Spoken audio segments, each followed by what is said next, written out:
Hello everyone and welcome back to our video series on the Hebrew Gospel of Luke. And this is session number 2.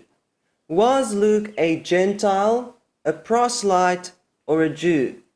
So ultimately the question that we want to answer is this. Was the Gospel of Luke originally composed in Hebrew or in Greek? In other words, is the Gospel of Luke Hebraic or Hellenistic in its contents, composition, and authorship? But today we are going to focus on Luke as a person, as the author of the Gospel of Luke. So now let's move on to the big question. Was Luke a Gentile? This Bible commentary says most commentators identify Luke as a Gentile without any further detail.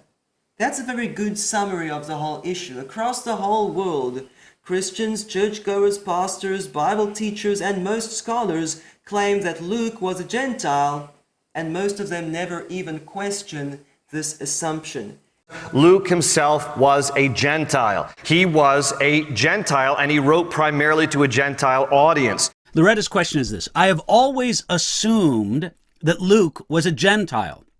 I guess because it's so widely taught and accepted. I have never questioned it and really still don't. He was not a Jewish eyewitness like the other Gospels were. He was a Gentile. He was non-Jewish. Luke was himself a Gentile. In fact, Luke was the only Gentile to contribute to the New Testament. And Luke contributed more to the New Testament than any other single writer in all of the New Testament. Paul has more books in the New Testament, but Luke actually contributed more pages. So obviously these Bible teachers are very sincere and they're trying to teach the Bible to the best of their knowledge. But I want you to notice that across the whole world, nearly everyone assumes that Luke was a Gentile. And number 2, I want you to notice that this is an important topic. As this last video clip mentioned, Luke was the greatest single contributor to the New Testament in terms of volume. The single unit, known as Luke Acts, is the largest single unit in the New Testament. And that's why this is an important issue. How are we going to interpret the largest single unit in the New Testament? Is this written by a Gentile, from a Gentile perspective, to the Gentiles, in a Gentile language? This can make a huge difference to the way we interpret and teach the largest single unit in the New Testament. Let's read this quote from the Pillar New Testament commentary. It is commonly assumed that Luke is the only Gentile author in the New Testament. But the author continues to say, few biblical data have been more widely assumed on the basis of less evidence. In other words, there is very little evidence to prove that Luke was a Gentile, and yet across the whole world, nearly everyone assumes that this is a fact. So what kind of evidence is there to prove that Luke was a Gentile? This author says, it is remarkable that, to the best of my knowledge, no studies exist which intentionally set out to make the case that Luke was a Gentile. Now let me clarify on that statement. This is a Brill publication. Obviously this scholar is not referring to an internet blog post or a YouTube video, but what he's saying is there is no serious scholarly study like his own book which sets out to prove that Luke was a Gentile. Let's read further. Instead, this conclusion is mostly taken for granted as a kind of antecedent to which other arguments may be attached. So, we start with the foundation that Luke was a Gentile, and then we study the Gospel of Luke with this perspective that Luke certainly was a Gentile, and then we add a few other arguments that don't prove much to this fact that Luke was a Gentile, but actually it's not a fact, it's an assumption. Now, who was Luke? Who was Luke? Well, Luke was a Gentile, which is just another fancy name for non-Jewish, okay? Non-Jewish person. He was a Gentile physician. Now, In order to understand the Gospel of Luke, it is really, really critical that you understand the cultural background. Luke, now here is the key. Don't miss this. Luke being a Gentile. Luke, now here is the key. Don't miss this. Luke being a Gentile. Now, Luke being a Gentile, once again, sought to persuade primarily the Gentiles. And so he is a Gentile, and so he loves this aspect that Jesus is the Son of Man who came for all people, not just the Jews. So, can you see how this assumption that Luke was a Gentile influences these teachers who are trying to expound the original meaning of the Gospel of Luke? Now, there is a misunderstanding where people think that in the Old Testament, Elohim was only interested in the Jews, and now in the New Testament, Elohim turns his attention to the Gentiles. And many people even think that the Jews now fall out of the picture entirely. However, did you know that in the Old Testament, Elohim's plan also extended beyond his chosen people to all nations? For example, in Genesis chapter 3, Elohim promised a deliverer who would crush the serpent's head. There were no Jews when that promise was made. In the book of Genesis, when Elohim called Abraham to go to the land of Canaan and made a covenant with Abraham, Elohim said to Abraham, "In you and in your seed, all the nations of the earth will be blessed." So this promise that Abraham's descendants and ultimately the Messiah would bless all nations of the earth is found in the Old Testament. By the way, when the Israelites left Egypt, a mixed multitude went along with them. In other words, a multitude of non-Israelites, a multitude of Gentiles were saved out of Egypt together with Israel. And when Moses in Deuteronomy renewed the covenant with Israel, he specified that this covenant is not only with Israel, this covenant is made with Israel and the strangers among them, meaning the Gentiles, the non-Israelites, and even with their slaves and servants. So even in the Old Testament, Elohim allowed multitudes of non-Israelites to join his covenant with Israel. By the way, the new covenant was made with Israel and Judah, as we read in Hebrews 8 verse 8. So, if we interpret the Gospel of Luke from a Jewish perspective, it is merely a continuation of Elohim's eternal plan to bless all nations through Israel and through the Messiah of Israel. This is really going to affect the way that we interpret and teach the Gospel of Luke. So, let's get to the evidence. What kind of evidence is there to prove that Luke was a Gentile? We don't want to waste too much time on the weak arguments. We want to focus on the arguments that are supposed to be strong and definitive. So let's read this quote. "The best cumulative evidence for the belief that Luke was, well, probably a Greek could still be, number 1, Colossians chapter 4 verses 10 to 14, number 2, the Greek of the preface, the first 4 verses of the Gospel of Luke, and number 3, the voice of tradition." And indeed, wherever I looked, these are the 3 main arguments that people use to prove that Luke was a Gentile. And these are the strongest 3 evidences that people bring to prove that Luke was apparently a Gentile. So today we want to investigate these claims to see whether these arguments are really strong or not. And we'll discuss the Greek of the preface next time when we study the internal evidence in the Gospel of Luke. But today we want to focus on these 3 points. Number 1, clues from Paul's epistles about Luke and his background and his ethnicity, including Colossians chapter 4.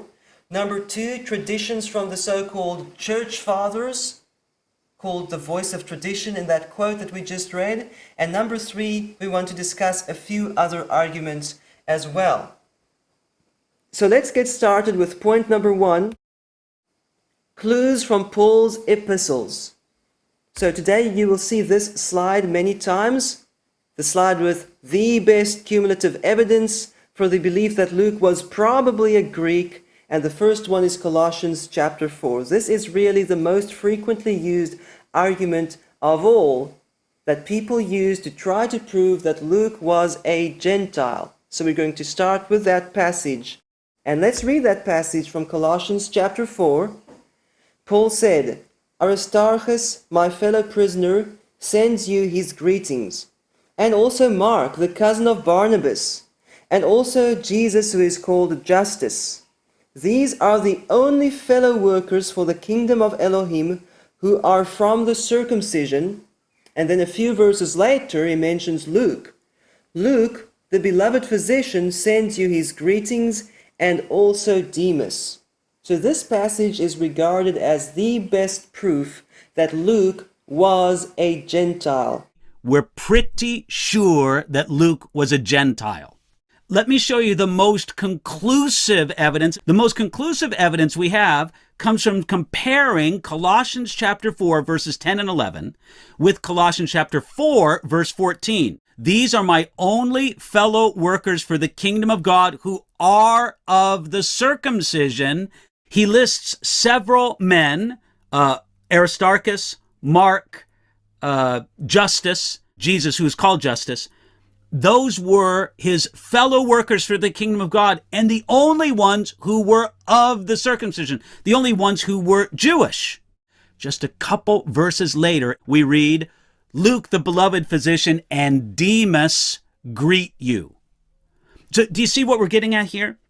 In verses 10 and 11 of Colossians chapter 4, Paul describes and lists the names of the Jewish men who were his fellow workers and present companions. Then later, in verse 14, he mentions Luke. In other words, Luke was not among his Jewish companions. Therefore, he was among Paul's Gentile companions. And I must say, when I heard this argument for the first time several years ago, I thought it was a good argument. However, we're making several big assumptions in this argument.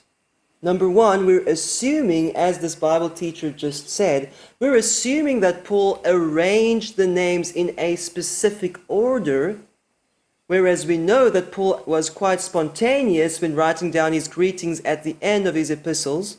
And number two, we're assuming that Paul had only 3 circumcised fellow workers. That is in fact an assumption. Did Paul only have 3 fellow workers with him who were circumcised when he wrote this epistle to the Colossians? Is that the correct interpretation of this verse? Did you know that Timothy was the co-author of this epistle to the Colossians? And Timothy is not mentioned in the list of the only fellow workers who are from the circumcision in chapter 4 of this epistle. Does that prove that Timothy was therefore uncircumcised? Paul wanted this man to go with him, and he took him and circumcised him. In other words, before Timothy joined Paul on his journeys, he was first circumcised. Timothy was circumcised before he joined Paul. Okay, so when Timothy and Paul wrote their epistle to the Colossians, was Timothy circumcised or was he uncircumcised? He was circumcised. So if Colossians chapter 4 cannot prove that Timothy was uncircumcised, how can this prove that Luke was uncircumcised and therefore he was a Gentile? Did you know that Paul had other Jewish fellow workers as well? We already discussed Timothy, and you could argue that he was a half Jew, but Paul had other Jewish fellow workers as well: Barnabas, Apollos, Aquila, Silas. So if we want to say that Colossians chapter 4 proves Paul had only 3 circumcised fellow workers, or only 3 Jewish circumcised fellow workers, that is a misinterpretation of the text which clearly contradicts the rest of the Bible. That interpretation cannot be correct. So, what does this phrase "of the circumcision" mean? Now, the apostles and the brethren that were in Judea heard that the Gentiles also had received the word of Elohim. And when Peter was come up to Jerusalem, they that were of the circumcision contended with him. So, do you understand what we're reading about? Those who were of the circumcision argued with Peter, but Peter was himself an Israelite. He was Jewish, he was circumcised. Peter's companions who came with him to Jerusalem, they were circumcised. And everyone else, all the other believers in Jerusalem, they were all Jews or proselytes. They were all circumcised. And yet there is this one group, those of the circumcision, who are arguing with Peter, and Peter was also circumcised. So can you see that this term of the circumcision or from the circumcision does not only refer to physical circumcision? So this term refers to the Pharisaic sect of Judaism, in which they taught you cannot be saved unless you are circumcised first. And you can read more about that in Acts chapter 15. So this is a technical term. So let's go back to Colossians chapter 4. Paul says, these are the only fellow workers for the kingdom of Elohim who are from the circumcision. That could mean that these three fellow workers of Paul come from a religious Pharisaic background. And I think this is the easiest solution to the meaning of Colossians chapter 4, because we know for a fact that these were not Paul's only Jewish fellow workers, and they were not the only circumcised fellow workers. The second possibility is that verse 14 was simply added as an afterthought. And that's not a far-fetched idea, because Paul was very spontaneous in his writing style. And this is especially true of Paul's greetings at the end of every epistle. Let's have a look at one good example in Romans chapter 16. In verse 11, Paul says, "Greet Herodian, my kinsman." And in verse 20, he basically ends the epistle. But then he continues in verse 21, "Timothy, my fellow worker, greets you, and so do Lucius and Jason, and Sosipater, or Sosipater, my kinsman." So can you see that Paul did not group all the kinsmen together in one single verse? He was spontaneously writing down different names as they came to his mind. So it is not a far-fetched idea that Paul could have added verse 14 in Colossians chapter 4 as an afterthought. He mentions a few Jewish fellow workers, then someone else, and then another Jewish fellow worker. That there would be nothing unusual about that style. But more importantly, this term from the circumcision is a technical term, because we know for a fact that Paul had more than 3 circumcised fellow workers and more than 3 Jewish fellow workers. So let's go back to Romans chapter 16. Paul said that Lucius was one of his kinsmen. Who is Lucius? So in Greek, the name Luke is pronounced as Lukas, and Lucius is pronounced as Lukios. Lukas and Lukios sound fairly similar in Greek. At the bottom you can see a quote from a lexicon where they say that Lukas, or Luke, is probably an abbreviation of Lukanos, but according to Ramsey, who did some research in extra-biblical literature, it is a biform of Lukios, coming from the Latin name Lucius. And by the way, in Latin you could also pronounce that name as Lucius. So it is known from extra-biblical writings that Lukas and Lukios are variant spellings for the same name and for the same person. Let's have a look at another Greek lexicon. This quote comes from BDAG. This is universally accepted as an authoritative lexicon for the Greek New Testament, and they say Luke is an affectionate or pet name for Lucius. Just as a fact, as if this is common knowledge. So apparently among scholars this is common knowledge, although the general public is unaware of this. And Paul says here in the book of Romans that Lucius was one of his kinsmen. So let's discuss this word kinsman. The Greek word is syngenes. Syngenes means, number one, belonging to the same extended family or clan, related or akin to, but it could also mean, number two, belonging to the same people group, compatriot or kin. I looked at every occurrence, and there's no single figurative use of this word in the New Testament. So here's the bottom line. Paul says that Lucius was one of his kinsmen. That means his family member, or at least someone from the same nation. And we know that Lucius is just an alternative spelling for the name Luke. Can you believe that there are people who say, we don't know who Luke was, as if we are in the dark completely? I don't think Luke was a Jew, but he likes Jewish things. I didn't think Luke was a Jew. The early church tradition did not think Luke was a Jew. We don't know who Luke was. We don't know who Luke was. How much do we know about Matthew, the author of the Gospel of Matthew?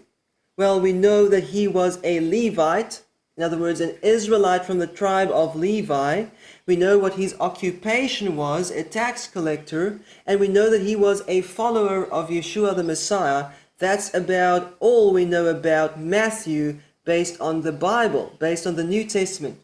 So if we know from the New Testament itself that Luke was a follower of Paul or a companion of Paul, Luke's occupation was a physician, he was a physician, and Luke was Paul's kinsman, we know exactly who Luke was. So, that brings us to the end of our discussion on clues from Paul's epistles.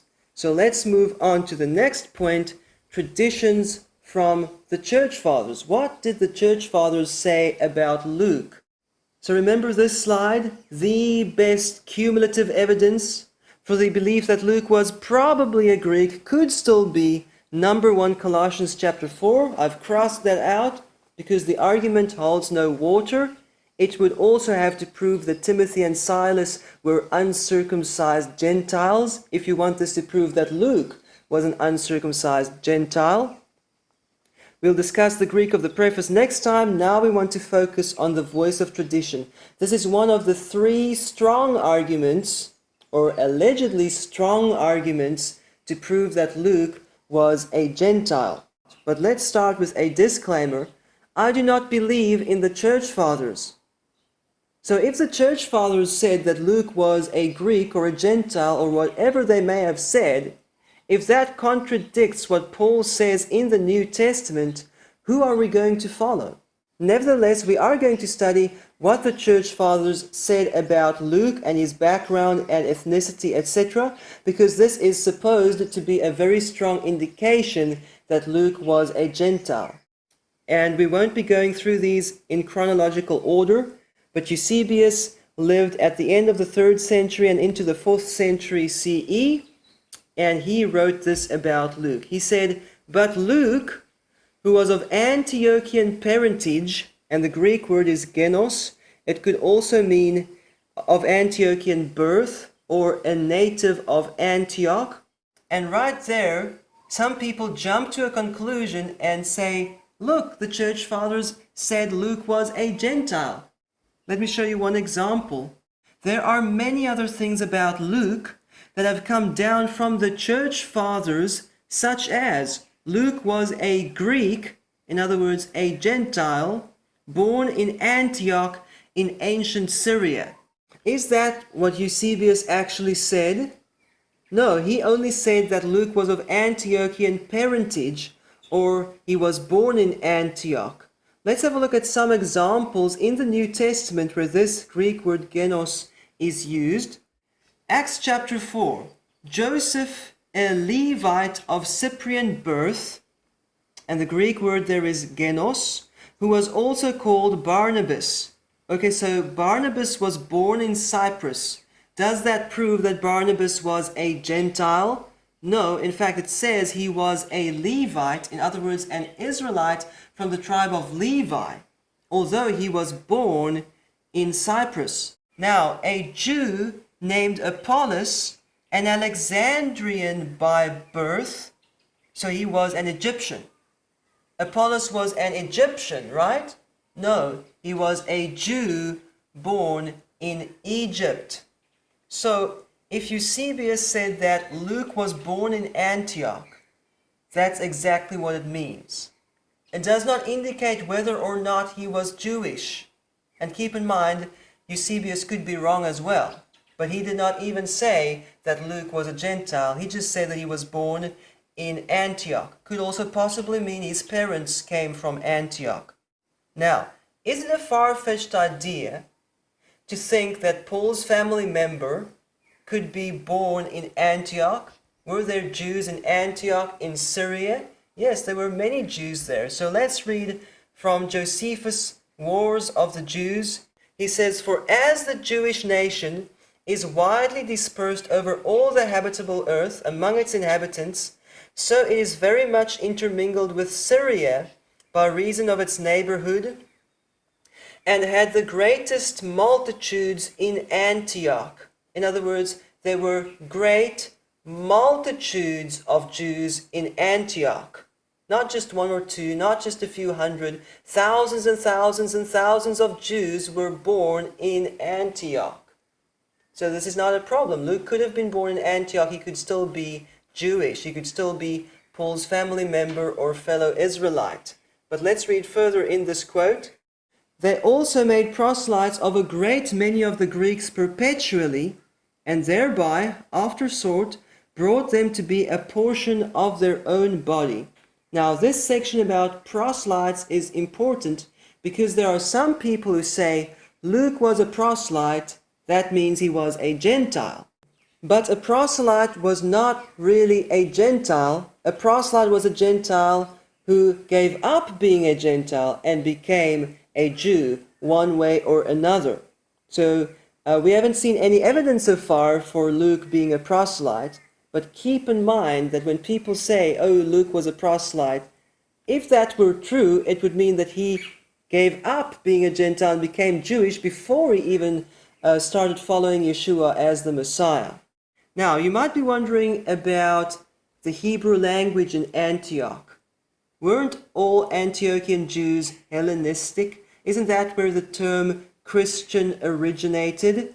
Yes, that's where the word Christian was first used, in Antioch, but Hebrew was also used in the diaspora, even among Hellenized Jews. Let's read this quote. "Until its 20th century revitalization, Hebrew survived as a language spoken and written in most diaspora communities in synagogue worship and religious texts." In other words, it was normal for synagogues in the diaspora to use Hebrew. It was an exception to the rule if a synagogue in the diaspora did not make use of the Hebrew language. That's how widespread the Hebrew language was. Okay, so the bottom line is, if Luke was born in Antioch, it doesn't prove that he was a Gentile, and it doesn't prove that he was ignorant of Hebrew either. Now we're going to look at what Epiphanius said. And he's quoting someone. He says, here is a third gospel, Luke's, and then he gives his own comment. He says, "For Luke was given this commission. He too was one of the 72. We all know that Yeshua sent out 70 disciples, apart from the 12 disciples, right? But in some of the early Greek manuscripts, it says 72 instead of just 70. So that's what he's referring to, one of the 70 or 72 disciples that Yeshua sent out while he was on earth in the land of Israel. Now that's just a tradition. But the point is, if Luke was one of the 72 disciples, what would that make Luke? A Jew or a Gentile? How many Gentile disciples did Yeshua send out during his earthly ministry? We don't know of anyone. Remember, we discussed earlier today that some of the Jews were so surprised when uncircumcised Gentiles started following Yeshua as the Messiah. they were shocked because they were not familiar with this. During Yeshua's earthly ministry, he focused on Israel because he came for the Jew first and then also for the Gentiles. So what did Epiphanius imply about Luke? He implied that Luke was Jewish because he was one of the 72 disciples according to this tradition, and that could only be if Luke was a Jew in the land of Israel. So let's go back to this video clip. I don't think Luke was a Jew, but he likes Jewish things. I didn't think Luke was a Jew. The early church tradition did not think Luke was a Jew. The early church tradition did not think Luke was a Jew. We don't know who Luke was. So I've already shown you that we know exactly who Luke was based on the New Testament itself. And now we're seeing that even some of the church fathers considered Luke to be Jewish, although this was an indirect indication. Epiphanius and his followers obviously did not consider Luke a Gentile. They considered him a Jewish person in the land of Israel while Yeshua was on earth. The fact remains that three so-called fathers, Origen, Ephraim, and Epiphanius, specify Luke's Jewishness. So, none of these church fathers said in so many words Luke was a Jew. But Ephraim and Epiphanius said that Luke was one of the 70 disciples, or 72 disciples, which would make him Jewish. And Origen said that Luke was the Lucius of Romans chapter 16, and Paul says that he was his kinsman. So indirectly, they pointed to the fact that Luke was Jewish. Jerome wrote at the end of the 4th and beginning of the 5th century CE, Jerome said, Luke, a physician of Antioch, was not unskilled in the Greek language. And again, some people jump to a conclusion saying, so he was a Greek. No, that's not what it says. He could speak Greek, just like Paul. Paul was a Jew who was good in Hebrew and in Greek. Okay, so this does not prove that Luke was a Greek or a Gentile. Now, there's another quote from Jerome that we also need to have a look at, and this comes from his commentary on the book of Genesis, where Jerome noted that most people have it as a tradition that Luke the evangelist, being a proselyte, was ignorant of Hebrew letters. Actually, I think this is an insult to Paul's kinsman Luke, because as you will see next time, Luke was not ignorant of Hebrew. In fact, even the Greek version of Luke is full of Hebraisms, but we'll talk more about that next time. I want you to notice that Jerome does not say, this is a fact, Luke was a proselyte. No, he says there are many people who say that Luke was a proselyte and ignorant of Hebrew, which is not true. So Jerome was actually the first person to record a tradition that Luke may have been a proselyte. And this is very late because Jerome wrote at the end of the 4th and beginning of the 5th century CE. He's later than Epiphanius and Ephraim and Origen, and he's much later than the New Testament itself. This is hundreds of years after the original Luke had died, and now all of a sudden there's a tradition coming up that Luke was a proselyte and that he did not know Hebrew, and that's not true. But Jerome was the first person to record this tradition, and he did not accept it as a fact. But I also want to point out to you that proselytes were not necessarily ignorant of Hebrew. Did you know that great teachers like Shemaiah and Abtalion, Akiva and Meir were proselytes? Or at least they were regarded as proselytes or as descendants of proselytes. You see, some people want to deny that they were proselytes, but then you have to answer the question, why would the Talmud describe these people as proselytes if they never were proselytes? And interestingly, when these rabbis are quoted in the Mishnah, they are usually quoted in Hebrew. Keep in mind, the Mishnah is not a Hebrew translation of an Aramaic book. Some rabbis are in fact quoted in Aramaic in the Mishnah, but most of them are quoted in Hebrew, and that's another example where we can see that proselytes would learn Hebrew, speak Hebrew, and be quoted in Hebrew.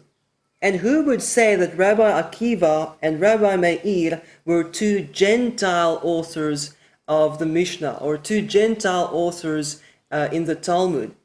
No one would say that, because a proselyte is not a Gentile. A proselyte is someone who used to be a Gentile and became a Jew.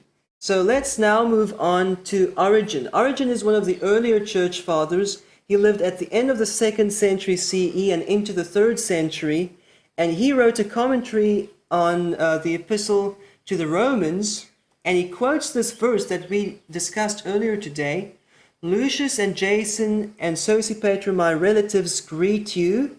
And then he says, some maintain that this very Lucius is Luke, who wrote the gospel, since it is customary for names to be given, sometimes in accordance with the native declensions, sometimes even according to the Greek or Roman declension. So declension is basically the way that a word is inflected in a specific language. I mentioned earlier today that in English we say Luke, in the Hebrew manuscripts they say Luka, and in Greek they say Lukas. Now it turns out that Lucius or Lucius is just the Roman declension or the Latin declension for the same name. And Origen says this makes sense to him because you could just as well inflect the names based on your audience. And because Paul was writing to the Romans, he could just as well have used the Roman declension. That would not even be unusual or surprising. So let's remind ourselves, Lucas is a biform of Lucius from the Latin Lucius or Lucius. Lucius is a Latin name. So, Origen says it makes sense for Paul to use the Greek spelling when writing to areas in which the Hellenistic influence is stronger, and to use the Roman spelling when he wrote to the Romans. It's not even unusual. It makes perfect sense. And let's read further. It is certain that he is identifying another kind of relationship that is held in common with himself, Timothy, and Luke, and with a few others like them. So now even Origen accepts this tradition that Luke and Lucius are variant spellings of the same name. He makes it his own belief, and he refers to Lucius as Luke. So Paul says that Lucius was one of his kinsmen, and we know that Lucius is just an alternative spelling for the name Luke. So, I could not find a single church father who said that Luke was a Gentile. And I'm not the first person to come to that conclusion. Let's read this quote. The so-called fathers appear to have been of two opinions. Luke was either a Jew or a proselyte. Lardner, whose famous work, The Credibility of the Gospel History, proved a mine of information to generations of scholars about the views of the so-called fathers, said, none of the writers out of whom we have made collections call him a Gentile. So there are other people who actually spent more time than I did to research this very topic, and they could not find a single early church father who regarded Luke as a Gentile. So now let's move on and discuss a few other arguments that are relevant to this important question about Luke. But before we do so, I want to remind you why this is such an important topic. Luke, who is the Gentile writer of Scripture, writes, if you put Luke and Acts together, 28% of the New Testament. Luke actually, as a Gentile writer, wrote more than Paul did. Which is an interesting detail, because that means that a Gentile wrote more of the New Testament than any other single author, even Paul himself. A Gentile wrote more of the New Testament than any other single author, even Paul himself. So, this question about Luke's ethnicity and background is extremely important in terms of understanding the original meaning of the Gospel of Luke. How are we going to interpret the largest single unit in the New Testament?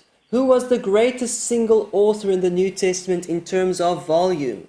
Was he a Gentile with a Gentile background, writing from a Gentile perspective to the Gentiles in a Gentile language? Or was he a Jewish person with a Jewish background, writing from a Jewish perspective to the Jews in a Jewish language?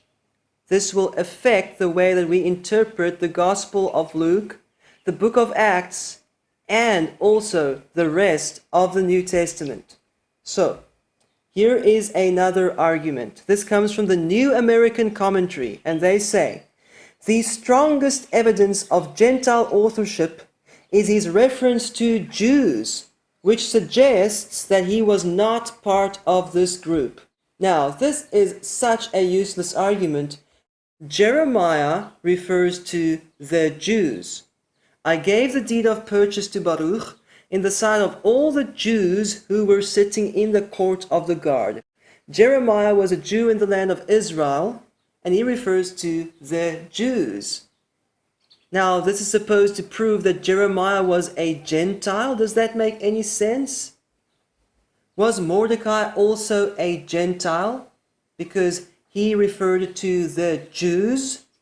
Was Esther also a Gentile because she referred to the Jews? How much sense does this argument make?